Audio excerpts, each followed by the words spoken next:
Le F-16 belge est d'abord aperçu au-dessus du Bonneau par une jeune maman inquiète par le bruit. Avec le bruit, en fait, j'ai compris qu'il allait refaire le même chemin. Donc pour pouvoir filmer, pour pouvoir aller voir la mairie, pour leur dire que c'était pas normal qu'il y ait des avions qui passent aussi bas, qui fassent autant de bruit, surtout au-dessus d'une agglomération. Et effectivement, il est repassé encore plus bas, juste au-dessus de la maison, juste là.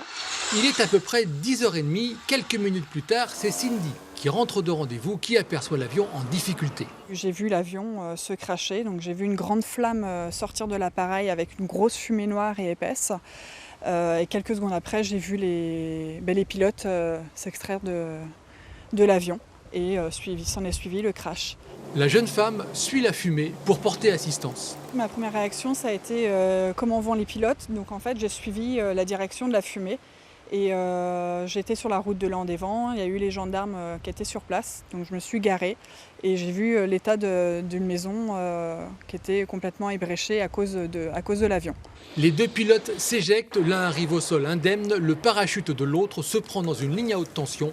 Les secours arrivent sur les lieux. Nous sommes dans un champ. Le parachute tient le pilote en apesanteur finalement. La ligne transmet 225 000 volts. Les deux pilotes sont sains et saufs et transportés à l'hôpital de Vannes. Une maison a été fortement endommagée sans faire de victimes. Le périmètre du crash reste bouclé jusqu'à nouvel ordre. Le bureau enquête-analyse devra définir les raisons du crash qui ne sont à cette heure pas encore connues.